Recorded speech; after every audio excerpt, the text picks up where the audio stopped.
Thank you so much. I'm excited to be back, a little bit short notice, but we've got this. So because I actually am meeting with Jen for lunch, so we're gonna blast through the material and get going here right away. So I'm gonna share my screen with you.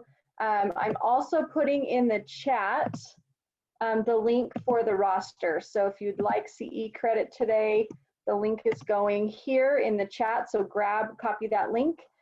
Just remember, you've got to have cameras on if you can. If you can't, let me know via chat that you're not able to, that you don't have a camera on your computer, and that's okay. Interaction is great. So please feel free to pop in and ask questions as we go along, because there's a lot here to cover. And I'm just going to see if we can get, hopefully I can get the chat to pop up here. Nope, there we go. Let's see. Okay, just making sure I've got everything covered. All righty, you guys. So staying top of mind without annoying your audience. So we're going to cover a lot of social media stuff today, do's and don'ts, all of that stuff. It's a lot of fun. I think most of us get a little bit hung up on social media because we don't feel like we know what we want to post, or we don't have enough content to post. And so we end up just kind of freezing and not using social media at all. Right now, especially with what's going on in COVID, this is such a great tool for you to be able to use to build your SOI, to grow and network with people, especially because a lot of the in-person events aren't happening right now. So social media has really become a crucial key component to using for business. So a few of the things we're going to cover today. We're going to talk about like over promoting your business, sharing irrelevant information, lack of engaging content, and group messaging with people. These are some of the things that we tend to have as our faux pas with social media. And then we're going to kick it over and talk about how to fix it. So we'll really dive into this. We're going to get really far. We'll go as far as we can for time, and we'll just bust through the information. But again, feel free to ask any questions, because I know social media can be a little bit confusing. This I've got in here for the slides just because of the insurance department, and for time, we're just going to breeze past this for today. So the biggest thing with social media is not annoying our audience. I think we all get hung up on the fact that we don't know what to post. We feel like we're maybe annoying people with what we're posting. And so we shy away from it. So we're going to talk a lot about how to post and maybe how to get the same message across without driving people crazy. So it's all about communication. And how I represent this or talk about this is, when we're talking about communication, if we're in a relationship with, say, a spouse, significant other, whoever it is, I can say something to my husband, and I can say it a completely different way, and it comes across just based on intent and how I'm saying it. So we've got to be intentional about how we're putting things out there and how we're phrasing things and wording things so that we get our point across without making people crazy. I love this little meme here. It says, "I love that 99% of your posts are trying to sell me something," said no one ever. I think that's the biggest problem with social media. One of the most obnoxious faux pas is we're trying to sell people on social media. And that's where we go wrong, is we've got to really make sure we feel organic about it. It's got to be very natural and not come across as selling. So it's all about developing that little flair of, how you put something out there so that it doesn't feel salesy, but they're little reminders about what you do. The other thing we're going to talk a ton about today is engagement. So engagement is actually your first keyword for the class. So if you remember, for CE credit, we have 4 keywords that we'll give out in class. Keyword number 1 is engagement. So write that down. You're going to need that when you fill out the roster that we put the link in the chat. So make sure you've got that down. So engagement is keyword number 1. Okay. Facebook groups and group messaging. I'm sure we've all been held captive by the most annoying group message on the planet. We hate when that happens to us, so please do not do this to anyone else. Don't add them to groups or group messages without getting their permission first. Groups are a little bit different on Facebook, and it used to be that Facebook would just allow you to add people to groups and they didn't have to approve it or not. Now it gives them like a 30-day window where they're added into the group, and if they want to stay, they have to actually join. If they do nothing, then they're not in the group after that 30 days, but during that window, you have that 30 days where they're getting those notifications. So that can still be pretty obnoxious for people. So I always recommend get people's permission before you add them to a group so they know what to expect and they know what's going on. So that would be your other faux pas. All right, let's dig into how to fix it, because this is what we really want to know, is what to do instead on social media. So I'm going to talk first about your personal pages. I get this question all the time. How much should I be posting about my business on my page? So I say it's an 80-20 rule. You want about 20% of your post to be business related, and the other 80% needs to be personal. You can fudge that line a little bit and stretch that 20% higher if you're very creative about how you're going about those posts. So making it feel like it's more lifestyle and giving good content with relevant information, you can stretch that 20% where you're giving more subtle hints about what you're doing for business, okay? So you want to keep it really quite personal. And for those of you that attended the branding class, you'll remember we'll talk a lot about personal branding, but people want to be able to buy into you as a person, not necessarily your business. So you've got to sell them on you, and then naturally the business correlation is going to come with it. So kind of keep that in mind. With your business page, let's talk about business pages for a minute. Facebook, the algorithms are designed to keep your organic reach on your Facebook business pages very low. And that's because Facebook wants your money. So they want you to spend money with them. So you've got to be very, very intentional about what you put on your business page. And you've got to think about engagement here above all else. And we'll talk a lot about engagement, you'll notice during the class. So keep that in mind. When you post things on your business page, many realtors get stuck in the mode of basically posting their listings or maybe articles that, you know, maybe they use like Hootsuite or CoSchedule or some of these third parties that actually have articles you can post. Those are great. It's better to post those than nothing so that that your page is active. However, if you're not doing things that drive engagement, then your page is going to get zero organic reach. So the more you can drive engagement, the better off your page is going to be. So try to keep those posts to a minimum. So when we're talking about that, those business posts, like the listings and those kinds of things, when you're actually promoting your business, you want to keep those to about 20%. Again, same 80-20 split, but it's a little bit different. So those are about 20% of the business. The other 80% has got to be relevant information that adds value to the community and overall drives engagement. So be very, very, very particular about what you're putting out on your business pages and make sure that you're thinking about engagement always, always. So engagement in a post, what we're looking for is people to like, comment, or share your posts. So if it's not going to drive likes and comments, then maybe rethink posting it, because you've really got to hone in on that engagement. And because of that, like we talked about, your big focus is branding you as a person. So it's a lot of lifestyle stuff, a lot of things like I've shown, I'm showing Richard Branson here because I wanted you to see like a lot of his posts, even though he is a very well-known businessman, are lifestyle posts. He's putting things out there that show him as a person so that people can buy into him, and then they in turn start to buy into his companies, if that makes sense. So just kind of keep that in mind. You want to make sure you're really focusing on who you are as a person, which we really honed in on that last branding class we did. I do believe you should check your competition, but not in the way that you're probably thinking. I think you need to watch for trends in your industry, see what's clicking with people, like what kind of posts they're getting engagement from, so that you can then take and make something similar for you and your brand that's going to drive engagement, but you're not copying them. You're taking your own flair, but look at what they're doing that's working and how can you make that work for you, right? So make sure that you're not trying to copy anyone else. You've got to have your own flair. People are going to recognize if you are putting out a persona that is not you. That comes out like a red flag for people. So you've got to own who you are, be yourself in this space, but just figure out how to create that engagement and what drives engagement for your audience.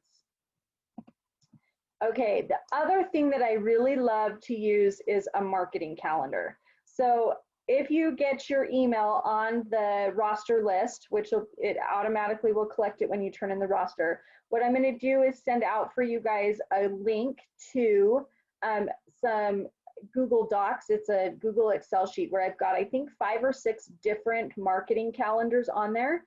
Once you've got the link, you can actually make a copy of this calendar, and then you can tweak it to work for yourself, right? But this is how I do all of my social media, is with a marketing calendar. So I usually sit down, I plan mine about a week to 2 weeks in advance, and I'll sit down on a Sunday when I have a couple of hours to myself where I've got downtime. You know, maybe my kids are out running around or watching a show, and I've just got some quiet time to myself. And what in this time, I plan all of my graphics. I get my photos ready. If I need, you know, I write all of my copy for the things, any links that I need, and I prep everything I'm going to post for the week. And then I map it into my social media calendar, and I spread it out based on the platforms that I'm focusing on. So I like to rotate. For me and my business, I do Google, I do Instagram, Facebook, and then occasionally I do LinkedIn. So I make sure that I've got those mapped out. Another trick here, if you want to use a scheduling app, Later is the best scheduling app to work for Instagram, because they're actually partnered with Instagram and Facebook, so it doesn't ding your algorithms. A lot of these third-party apps that you'll see, like CoSchedule, Hootsuite, I can't even think of, there's a billion out there, they'll actually get lower organic reach, because Facebook and Instagram, the platforms know when it's not you posting them. They know when it comes from a third party. So it can actually lower your organic reach. So although if that's the time constraint for you and you don't want to think about it, and it is better just to get them out there and at least it's done, than have nothing out there at all. So kind of keep that in mind. Facebook business page has a built-in scheduler you can use, which is great. You can map it out and have them go out right when you need to, so you don't have to worry about it. I get the question all the time as well, that do I recommend posting from Instagram to Facebook? The answer is no, I don't recommend that. Do I do it myself all the time? Yes, because it's better to post than not.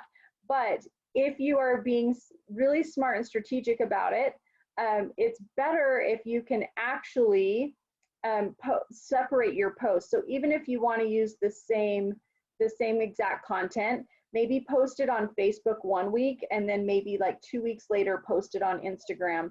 And that's going to help you reuse the same content, but it's not going out at the same time. So if people follow you on multiple platforms, they're not seeing the exact same post on each of the different platforms, because that in itself will lower your reach with it, or your algorithms, because people are less likely to interact with the same post twice. So that being said, if you have things that are time sensitive, so we're talking like open houses, listings, things like that, that you don't want to wait on posting, because obviously we're trying to get our homes sold as quickly as possible. When you have that time sensitive information, it's okay to put the same content out on all of the different pages at the same time, but I would change the picture, or at least the head picture, so that when it shows up on the different platforms, it looks like fresh information for people. So that way they're not seeing the same post over and over again, and they're more likely to react to it or engage with it again on both, because they're seeing what that looks to them as fresh content. So that's how I recommend doing if you've got to split those. Let's see, is there anything else I was missing here? I don't think so. I think we covered it. Does anybody have any questions there? My chat's not showing up, so I didn't know if we've got any chats in there. Let's see if I can. That's not showing. Okay. All right. Well, feel free to unmute, and I'll try to get the chat to pull up at some point. But if you have questions, go ahead and ask at any time. But I will send out that link. Okay. So let's talk about content a little bit.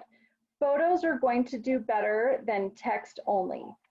This is why, like on Facebook, if you're doing text only, Facebook even prompts you to put a background with it, because some sort of graphic or image is going to get more attention than only text. So keep that in mind.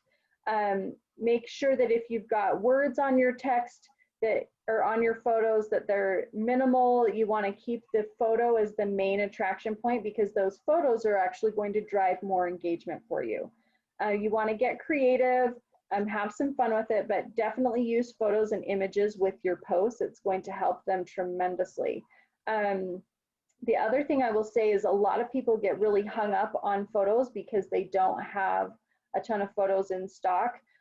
There's a few ways around this. I recommend going out on a Saturday, take 5 or 6 different shirts with you, spend a couple hours, go to different open houses, different model homes, change your clothes, whatever you can do, and just gather up different photos that you can have in a file in your Google Drive, just to download when you're ready for them, and that helps to give you content to spread out for the year. You just have to be really careful with that. Like for me, my hair changes all the time, so I've got to make sure that mine are current with my hairstyle. But if you've got, you know, like Brian's got a pretty slick haircut, I bet he stays fairly, you know, similar year round. He would be able to get away with having photos for a longer period of time.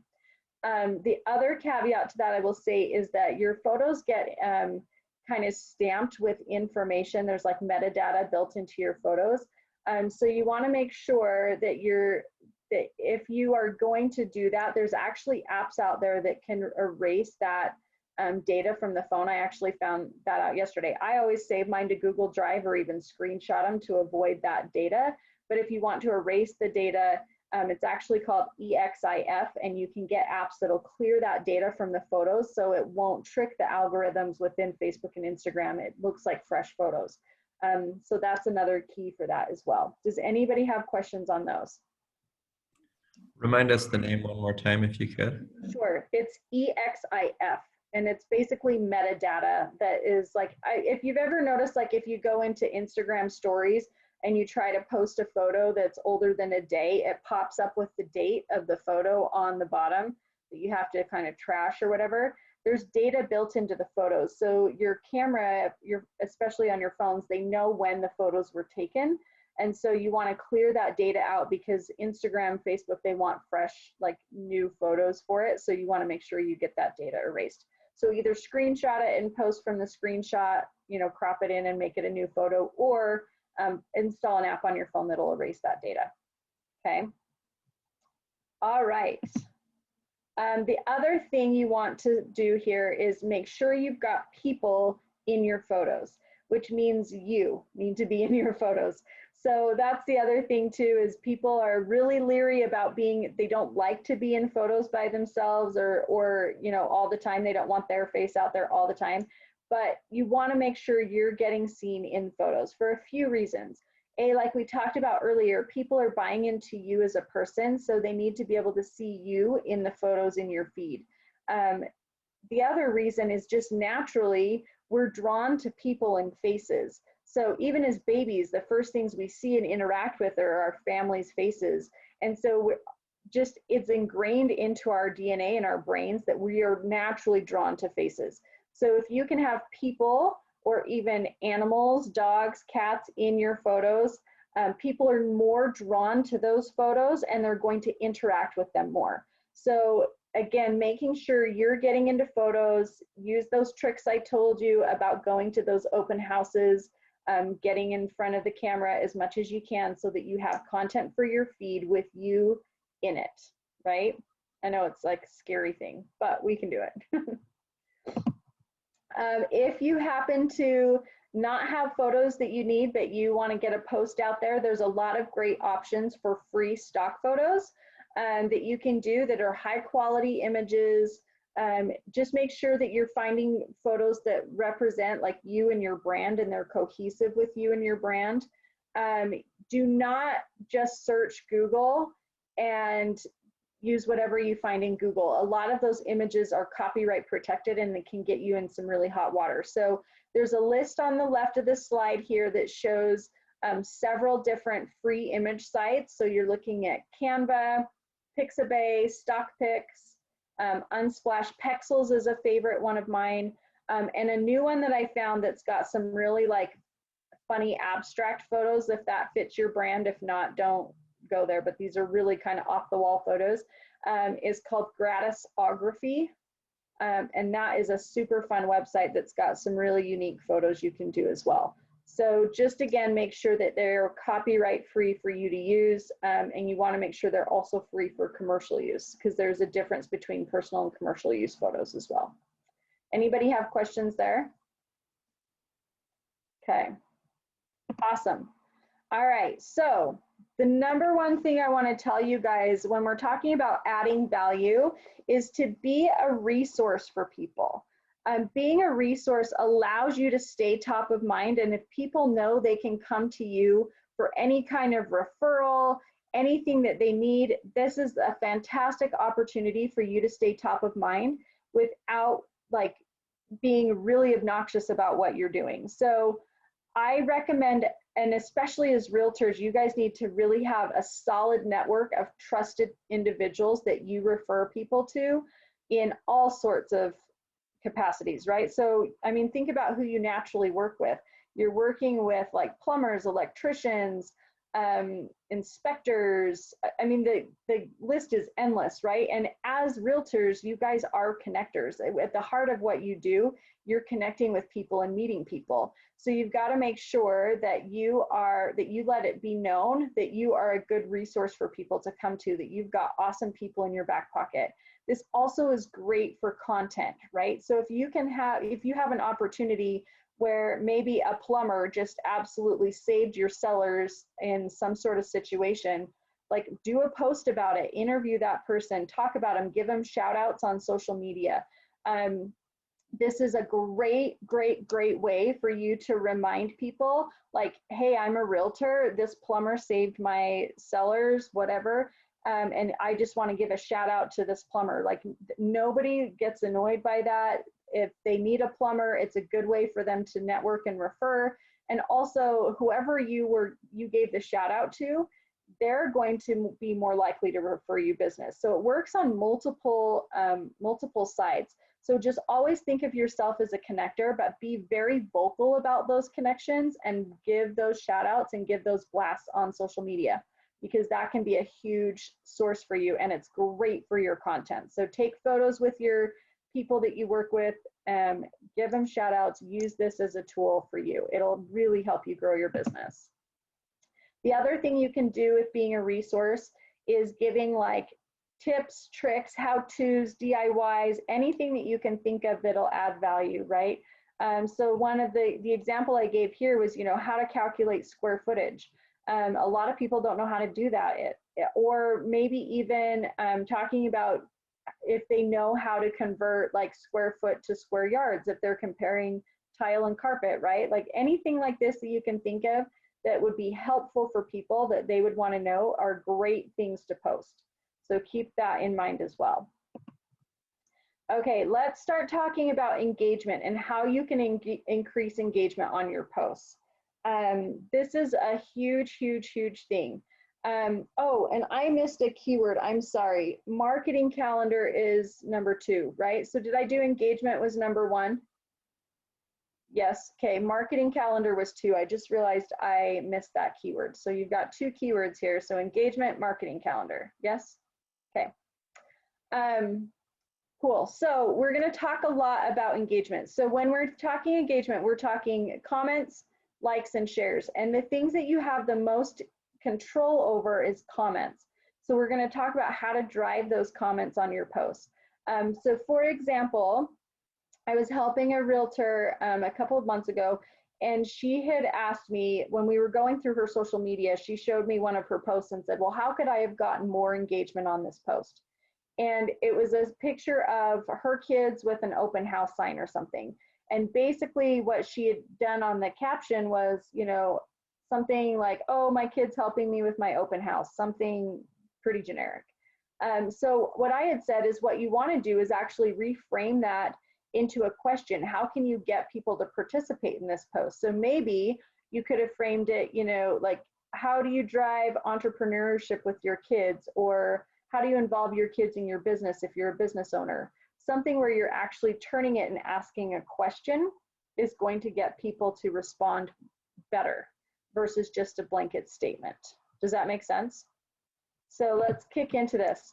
Video is another great way for you to get engagement. Video is huge right now. There are 100+ million hours of video watched on social media every day, which is mind-blowing to me. But then I think also my kids maybe account for half of that on their own because I think they're always on YouTube. But because video is such a big deal, I think we get stuck in our heads that we think we have to do video because everyone's doing it and it's this hot thing to do. Don't do video just to have a video on your page. You've got to be very intentional about it and specific and be putting out good videos with quality information, because it doesn't do you any good to have videos out there if no one's going to watch them. So on the right, I've got a list for you of some social media video ideas. How-tos are great, entertainment, things behind the scenes, anything culture building, right? So if you guys, I know Jen mentioned you guys are going to an escape room in a couple of weeks. That would be something great to put on video. You know, maybe the before and after or something like that, that you can talk about what you guys are doing as a culture in a company. Shout outs are great for videos, events. I mean, you guys can see there's a whole list here, interviews, all the works. The recommended length for video, and I'm not talking live video, I'm going to talk live video in just a second. I mean just pre-filmed posting video to your feed. You want it to be about 1.5 to 2.5 minutes max. And you've got to make sure that you capture their attention within the first like 10 seconds. Like you've got to really hold them in and bring them into the video, because we've got very, very short attention spans. I think the last statistic I heard was like 7 seconds. So you've got to be very intentional about what you're putting out in that first few seconds to draw people in so that they want to learn more or hear the rest of the video. So that's going to take a little bit of planning, and it's really hard to just wing that, right? You want to be intentional about it. Now let's talk about live video, because that caveat on time is for those shorter posted videos. Live video is a completely different animal. With live video, you want to be on for a minimum of 10 minutes, hopefully 15 to 20. That is something that is very difficult to do just on the fly. So really make sure you're planning out your video. You've got some bullet points on what you want to cover or talk about, and make sure that you can keep people engaged for that whole time. The reason being is, I'm sure you've noticed when you're on Facebook or on Instagram, you'll get notifications from Instagram and Facebook that say, hey, so-and-so is live right now, and it tries to drive people to watching your video. If you're only on for 1.5 to 2.5 minutes, it doesn't give Facebook and Instagram enough time to recruit people to come watch your video. So you've got to really make sure you're drawing that time out, which is why you need a longer period of time on those live videos. So a couple of tricks to help you expand the length of time on those videos. It's very helpful if you can have someone else in the video with you, because it's much easier to have a conversation for 10-20 minutes than it is to just, most people can't sit in front of a camera and go off and speak for that amount of time on their own. So have someone else with you, like do an interview or have a discussion with somebody, something along those lines. I also really recommend giveaways in live videos. They are very effective, and it's a great way for people to stay tuned in and stay engaged with you while you're on the video. So talk about what you're giving away, drop that reminder in the video periodically, and have people engage with the video in order to win whatever it is. And it doesn't even have to be anything big. We've gotten great engagement from even just like a $25 little, Amazon Alexa now. I don't even know how much they are anymore, 20 bucks. So just say you're giving away a little Echo Dot, right? Or maybe it's a $25 gift card to a local restaurant, or it doesn't matter. But draw people in with that giveaway, have them comment to win, and then do the giveaway at the end of the video. That'll help you draw it out. If you're just starting something and you're doing regular giveaways, you may want to leave it up and have them comment on the video for 24 hours and then draw from those comments later. Does anybody have any video questions? Chantel, could you Yes. just repeat this very last part? Have them comment to it and then do the drawing or whatever, and then you said something else. So I was going to say, if you're starting out, like let's say you're going to do a giveaway like every Wednesday or something. If you're first starting out and you're not getting a lot of traction to your videos, because sometimes those things take time to build up and get people involved. So you may want to say, you know, we're going to take the drawing from the comments in the next 24 hours, and that'll help you get time to get people commenting on the video after you've filmed it. So you can leave that open and then do the drawing or the giveaway the next day. But once you're built on a live video as well? Yes. On a live video, right? Okay. Post it, and so you can just say, hey, we're going to draw from the comments tomorrow at noon. So you know, does that make sense? Yes. Okay. Thank you. Yeah, you bet. Okay. Does anybody else have any video questions? Cool. Okay, we're gonna kick on to the next one. Facebook 360, and I would also add the 3D photos that are now in Facebook. These are a great little tool just to get people like lingering on your photo a little bit longer, or maybe just kind of, maybe they're playing with it a little longer. So basically it holds their attention for a little bit longer than a normal photo. So the Facebook 360 is one where it's kind of like this panoramic view of wherever you're at. So you can take and people can take their phone and move their phone around to see the whole area where you're at. So these are really fun one to do. Facebook also has now the 3D photo that you can do, which kind of the same thing. It gives a cool effect, so it draws people's attention to it a little bit more than just a basic photo. So when you're doing this, it used to be that you had to have a specific camera attachment for your phone to do this, and now it's built into it. So anyone can do it with their camera phone. So you just go to your post, select 360 in the post, and it guides you through filling in all of the bubbles and space and dots, whatever. And then when you post it, it has the little 360 icon on it so people know they can kind of move it around and see the area. Kind of the same thing with the 3D photo. When you select 3D photo from the menu, it's going to pull up your photos that were taken in portrait mode on your phone, and then you can post them and it makes a 3D image with it that's just kind of fun.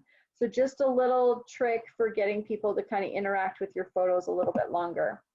Okay, let's talk about content here now as far as what to write with your posts. So I gave you the example a couple of slides ago about the realtor with the open house sign.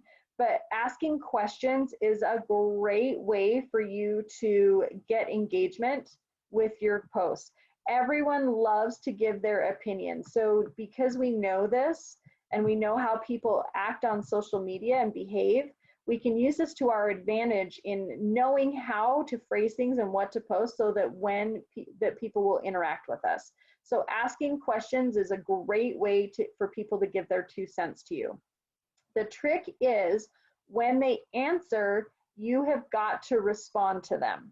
That is the biggest thing. When Facebook and Instagram are looking at algorithms, they want people to stay on their platform for hours and hours mindlessly surfing. That's how it works. It's designed that way. They want us to do that. They want us to be addicted.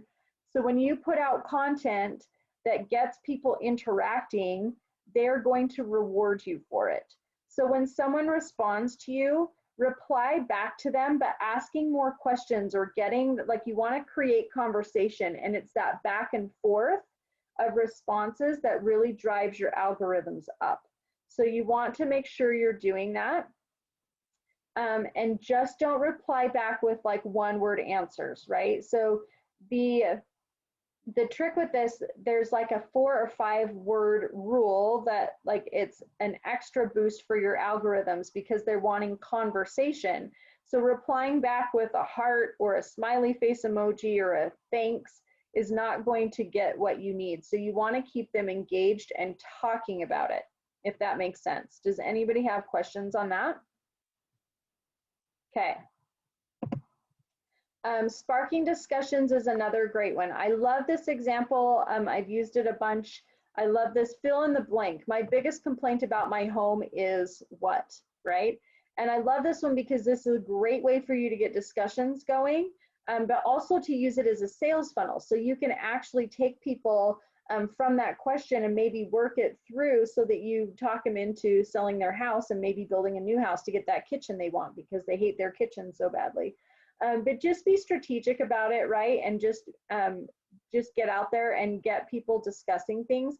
And right now with what's going on, even if you remain completely like politically neutral or whatever, just open up conversations for people and get them talking amongst themselves. Even if it's something you don't take a stand about, you can really get that back and forth going on your posts, which then in turn is going to boost your other posts. So anything you can do to open up discussion, be intentional about it, and really get those algorithms boosting on your page is going to help you out. Really quick question. Yeah. These posts and all these tips you're talking about, you're referring to your personal page. Yes. Well, personal or business, either one. Okay. So Yeah. yeah, these are, you really want to make sure you're getting engagement on your business page because of those algorithms. The more you can get engagement, the better.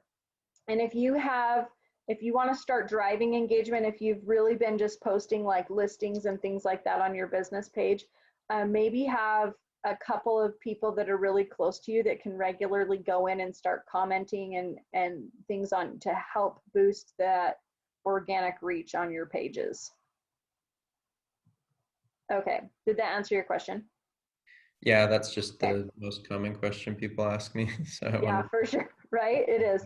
And it's the truth. We just don't ever know what to post on your business and personal, but your business page, on both of your pages, but so the way I look at, you're going to drive most of the business from your personal page, but people use your business page to validate you, kind of like a website.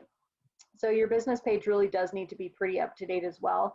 But the more you can get engagement on that business page, the more it's going to increase your organic reach. Okay, so let's talk a little bit about Instagram, and we'll kick through some of this. Hashtags are a big thing for Instagram. So they work better. There are hashtags on Facebook. People ask me that all the time. They are there, they work, but they're not like they are for Instagram. With Instagram, they're a lot different. And they're much more highly used on Instagram. So I've compiled a couple of things and tricks and tips for hashtags because a lot of people don't understand how they work on Instagram. So with hashtags, you can actually, if there's content that you're interested in, you can actually follow a hashtag on Instagram. So like say, for me, I follow Salt Lake Real Estate, that hashtag. So anytime someone posts with that hashtag, I will see it in my feed, even if I'm not following that person. So being able to find what hashtags work for you and for your posts is a big deal. I just, to keep it simple for myself, I keep my hashtags in my notes on my phone, and I just have different categories. And so depending on what I'm posting about, I'll go in and just copy and paste the hashtags from my notes into my post. And that's how I just kind of keep track and once I do the research, I've kind of got it, and then I just reuse those same hashtags based on what the topic is. You want to keep, what's that? Chantel, what do you mean once you do the research? Or So what research? I like to go to Google, or like you'll see this very last bullet point on this slide, there's something called Twitonomy. You can actually go and find trending hashtags and use those hashtags. And so I just make a list of ones that are good, that work for me, and I try to keep them. So like Salt Lake Real Estate is a little more localized than if I say did just real estate in general, right? Like I might get people people all over the country, those people don't necessarily benefit me. So I prefer to use local hashtags, totally up to you. And maybe even having a mix of some, but you can see like once you type a hashtag in when you're going to use it, it'll tell you about how many times it's been used. So you can kind of keep track. If it says like fewer than 100, that means not many people have used it. I like to find ones that are like about 80,000 to about 400,000 or 500,000 uses, because that's like a sweet spot for me. If they get to be too overused, they lose their effectiveness. So just kind of keeping that in mind when you're making your list. And so it takes a little bit of research to find which ones you want to use. But then once you've got them, I just keep them in that notes in my phone so I can copy paste them when I'm ready. Okay, that kind of makes sense. It's a little bit so too many uses of a particular hashtag is not good, but also the opposite is true. So you want to find the middle, right? Yep. And just Google those hashtags and use them for what. But for example, I mean, if they're so overused, what would be the disadvantage of that? So when they're really overused, it doesn't give you as much relevance. If people are following the hashtags, there's too many people. Like, so if there's too many people that your post isn't likely to show up because it's just going to get buried if people are looking through posts in that hashtag. There's also things called shadow banning that can happen when hashtags get really popular. People will start to use hashtags and attach like pornography to them. And so because they know it's popular, they want people to see their porn images. And so when that happens, Instagram tries to get rid of that. So they'll do what's called a shadow ban on the hashtag. And they don't tell you that you've been shadow banned. It's just like out of nowhere. If you've used that hashtag, everybody that uses that hashtag, their posts kind of go dark. So you'll really lose massive engagement, and you just have to wait it out till your account kind of comes back. So it's just to be careful with for both of those reasons. Okay, that makes sense. Thank you. You bet. So the other thing I will say is just keep your hashtags concise. You don't want to have something so long people can't decipher it. And then don't use spaces or punctuation marks in your hashtags. The second there's a space or like an apostrophe or anything of that nature, it kills the hashtag before the punctuation mark. So if you were to write don't, it would be basically hashtag Dawn if you have that apostrophe. So you want to make sure that you don't have those punctuation marks. And then kicking on to the next slide, a few more tips for you here. You can put your hashtags in either in the post or in the comments. Both will work. I found that the sweet spot for how many hashtags you can use on each post is about 10 to 15. Instagram will allow you 30 hashtags, but again, it loses the effectiveness if you have too many hashtags in one post. So I try to do 10 to 15.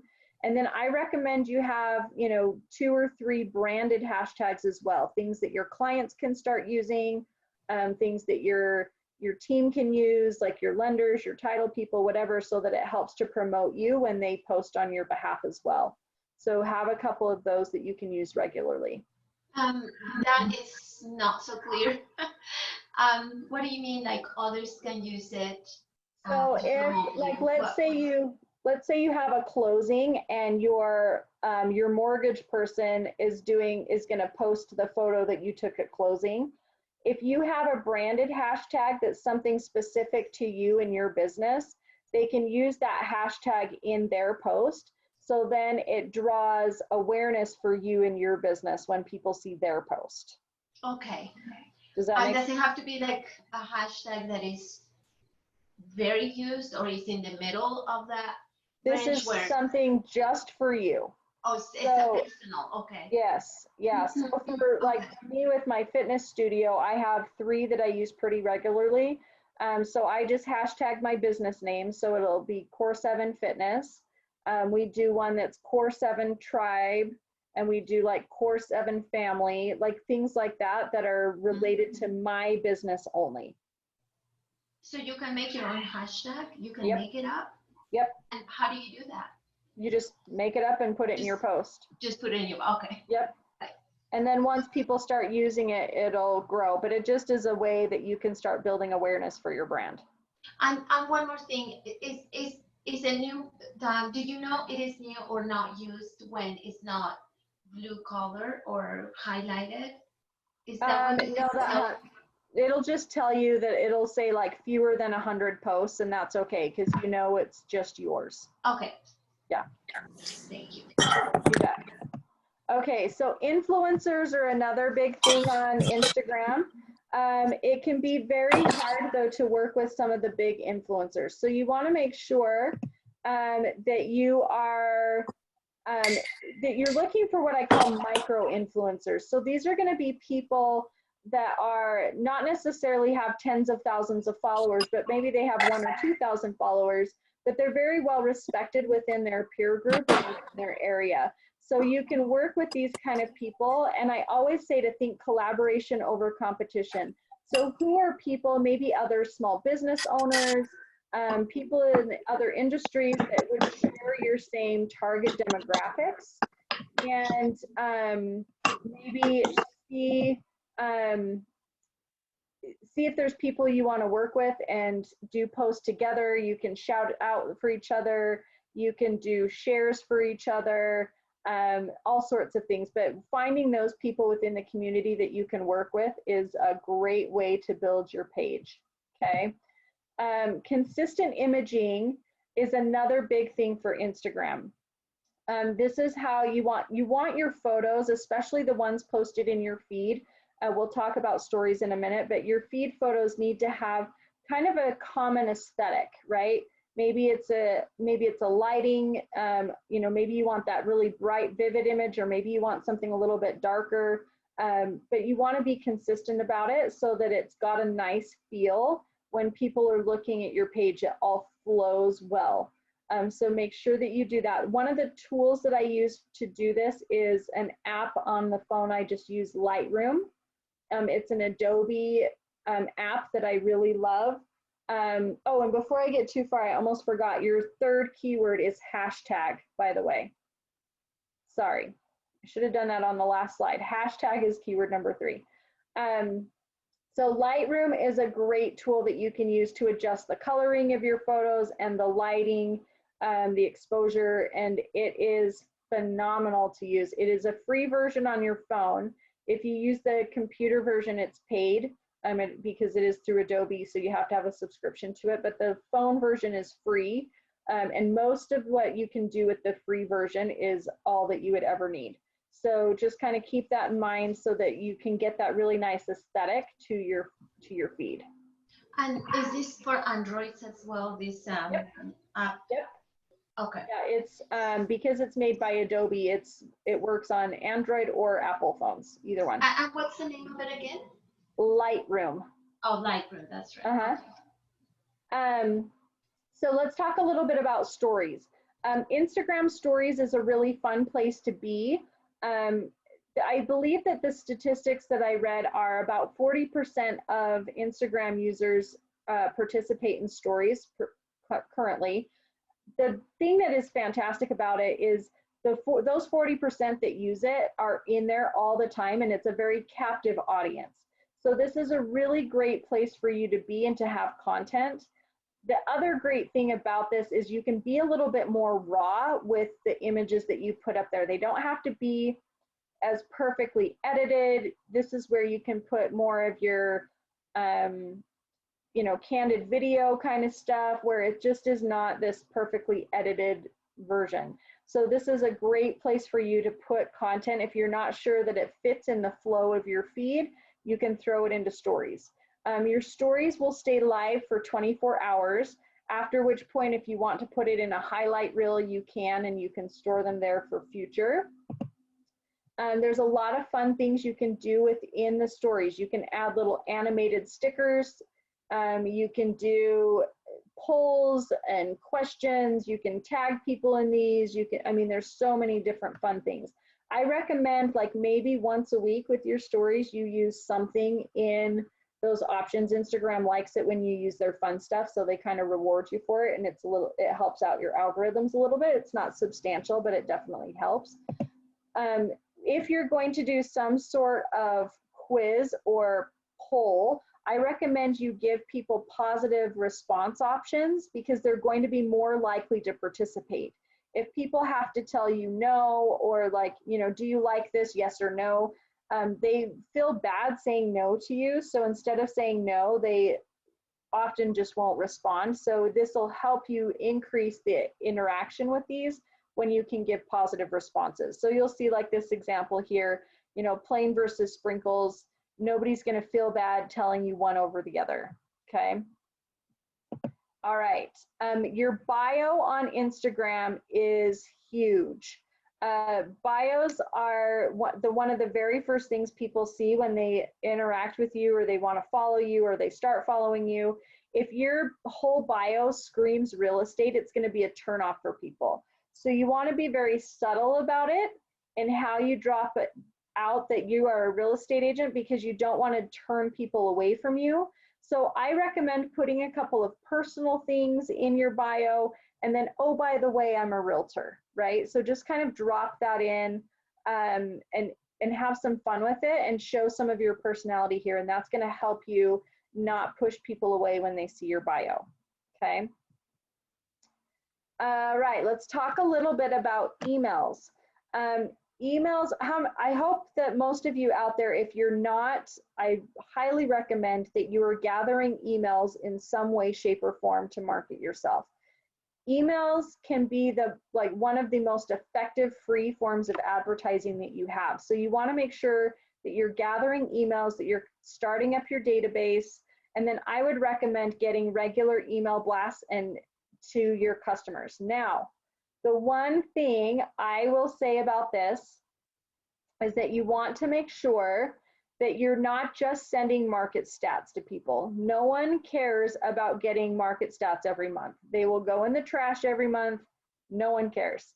But what you can do, if you're very strategic about it and you're using your email in the best way, is come up with something that adds value to people, that people are wanting to open and click on. So think about yourself as a consumer. When you wake up in the morning and the first thing we do is grab our phone and start deleting all the emails that came at 5 a.m., right?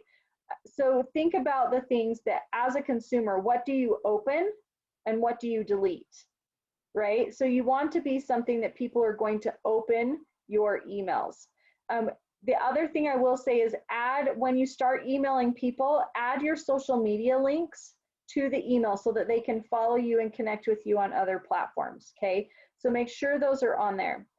Now, when you're doing the emails, I've added this slide here. You want to make sure you're adding compelling ad copy. So for your emails, this would be the subject line of your email. That is probably one of the most crucial points of your email, is having that subject line be something people want to open.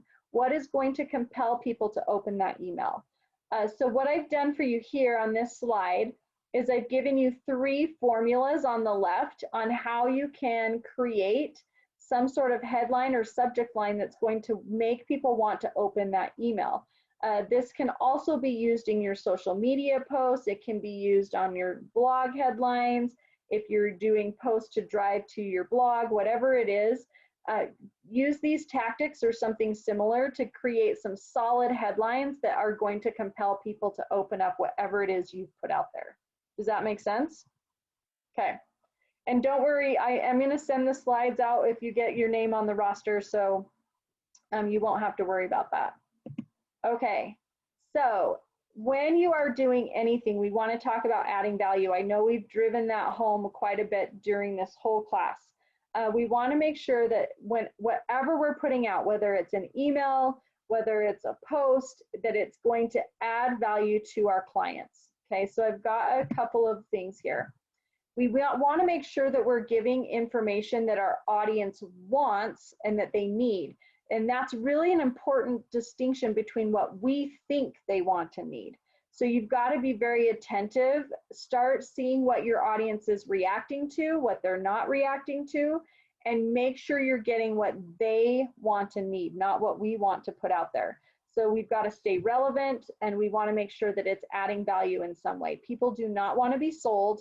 So this is the way to get in front of them without being obnoxious. If they want your information and they need it, they're going to keep coming back.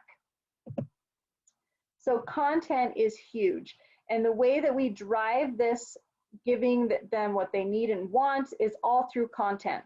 So your content is going to be your photos, your graphics, and whatever words you're putting with them. That's all part of your content. So you want to make sure you're choosing it wisely. Make sure it relates to your brand, make sure it's engageable, and you want to get original content that your audience is going to relate to. So give them something unique that they can't get anywhere else. Okay. Testimonials and reviews are another really great thing that you can share. I always say no one's going to toot your horn for you. You have to toot it yourself. But there is no one better than your past clients or your raving fans to tell your success stories. I love keeping a log of things that people say during, if I'm out showing houses and my clients say something to me, I'll try to keep a notebook with me that's like I can take those notes down as soon as I get to the car so I don't forget. A lot of the times our clients say things about us better than we could ever say ourselves. So making sure that we've got those out there. And when we get reviews, we talk about them and we share them. I believe that 88% of consumers trust online reviews as much as personal recommendation. That is huge. So you've got to make sure your review platforms are up to date and that you're getting reviews on a regular basis. Facebook has recently changed, within the last year or two, they've changed their review platform. So it used to be like a star rating like Google's, and people could rank how you were, how the transaction went. Now it's just straight up, do you recommend them or not, and write a testimonial. There's not the star reviews.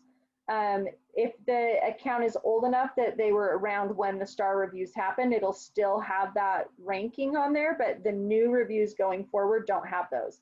So I recommend using Google to do this and building your Google platform. I also recommend that you get yourself in a pattern for requesting reviews. I think the best place to do it is at the closing table, because you always have those moments where like it's just you and your clients, maybe the escrow officer is back making copies or whatever they need to do. At that moment, just ask your clients to give you a review on Google. You'll know it gets done. It's not going to get lost and they'll forget about it because they're moving and unpacking and whatnot. It's just a great way to make sure it happens, and it puts you on a regular schedule. If you go out and request, like say you call like 30 past clients and say, hey, I'm building my Google page, could you write me a review? And like say 20 of them go on and give you that review. If that is out of the normal for you, if you don't typically get 20 reviews in a day, Google, that flags Google. They'll actually take them down because they don't want you soliciting reviews. So you want to make sure they're spread out. And so that's why I just get in the habit of asking at the closing table so you can make sure you're getting those regular reviews. Does anyone have questions on those? Now, I do. Again. Okay. Where do you go to get those reviews on Google? Is that a link that So you have to have your Google page set up. I've actually got a whole class on that. I'm not sure if it's on our schedule soon for Presidio or not. I'll find out. Okay. But you have to have your Google business page set up, and that's where all of your reviews are housed. Okay, but that's another class. Okay. Yeah. Yep. Yeah. Thank you. You bet. Anybody else have questions on that one? Okay. All right, so memes and animated GIFs, these are all really great ways for you to have some fun with your page, share some things that are like funny that remind you of real estate. This is a great way to drop out those reminders without being obnoxious to people. You just don't want to do too many of these, but it's great every once in a while for content filler. These are super fun. Contests and surveys are fantastic to do. on Instagram. You can do them on Facebook as well, but there is a ton of rules with Facebook that do not apply to Instagram. So just kind of keep that in mind. But again, when we talked about those influencers, find someone you can pair up with, do giveaways. It'll help you build your page. It'll help them build their page. A great way to go. These are all of the Facebook contest rules. So when you get the slides, you'll be able to kind of go through these and decide if it's something you want to do on Facebook or not. It's up to you. I think Instagram's much easier to do contests on, and the rules are much easier. Sharing others' content. So this is what I call content curation. This is where you find something else that someone else has posted or that they've written about that you can share on your page. This is a great way for you to gather content without having to necessarily come up with it yourself. So I use the Repost app. Anyone that has a public page, you can share their content and then give your own little blurb about it. And that's a great way to go as well. The Repost app is great, makes it easy and kind of tags all the right people so you can share their content and give them credit for it, but it helps to fill for your own. And that's a separate app. You have to download Repost app just in your app store. With content curation, there's no like right or wrong with how much content you can take from other people and use in your posts. You just want to make sure it flows with your brand and that the images work with your brand. But I gave you a couple of examples here that some people have used for content curation. Like some people use a third curated content. Some people use 6 parts curated content. Some people use less. Like just kind of create a plan for yourself, but it's absolutely fine to use someone else's content on your post. I just always recommend like take their opinion or whatever they wrote and add to it. So add your own takeaways from it and then share their stuff, if that makes sense. Okay, a couple of bonus tips, and then, so I've got basically 2 minutes to spew this all out. You wanna make sure you're posting consistently and regularly. It doesn't necessarily matter how often. You don't have to post 3 to 5 times a day to make this work. You could post like 3 times a week. You could post once a week, but you've got to be consistent with it and posting regularly. Again, making sure it's pertinent information. I recommend you review your past content performance so that you know what's working well for your audience, and that will help you improve your future posts. You know, kind of keep it short and sweet. If there's something you want to write about, that's totally fine, but give them the nuts of it up in the top and then add to it, you know, like give them, they'll get the bulk of the information that they need. They'll get the point without having to read on if they choose not to. And then remove links and things so that you can keep your own images in your posts. You can make sure that you've got your own images and not necessarily the link from the image or the image from the link. And then, yeah, that is about it, guys. So your 4th keyword is going to be ITS title. So ITS title is keyword number 4. Okay. So we made that through. I know it was a little bit like drinking from a fire hose. So I'm going to post, I know people asking for the slides here. And I apologize that I couldn't get the chat to be open while I was teaching. Sometimes it's a little picky. But here is the list to the Google form again for the roster for those that maybe were a little bit late. And make sure if you fill it out, I will be sending the slides so you can come back through it privately. And I do believe that this is getting recorded and will be available for you on the Presidio training on the website, that you can access the recording later as well. So feel free to come back and jump back in, okay, anytime. And of course, you can always email me or reach out to me if you need help with anything. Does anybody else have last questions? I do. Okay. Is it redundant to share something from your business page to the personal page so that more people can see it, you know? No, that's not redundant at all. Okay. Yeah, so, and that I would just do it, you know, periodically, but again, making sure it's something people want to engage with. But anytime you have a listing, an open house, whatever, absolutely post it on your business page and then share it to your personal page. So that'll help you promote those listings. And then Becky asked, the name of the class is Staying Top of Mind Without Annoying Your Audience. And I'm just making sure I got everything. Okay, I think we've got everything else from the chat. I think that answers all the chat questions. So awesome. You guys are amazing. I'm not sure if I'll see you next week or not. That's up in the air, but I hope I do. And I'm going to get on the road so that I can go make my lunch meeting. So appreciate it. I don't know, Brian, if you want to kick off with anything else. Yeah, just thank you so much for the information. It was great. And yeah, thanks for coming to sales meeting, guys. We'll see you hopefully next week. Remember, we've got classes Monday, Wednesday, or Monday, Tuesday, and Wednesday. So hope to see you guys there. Have a great week.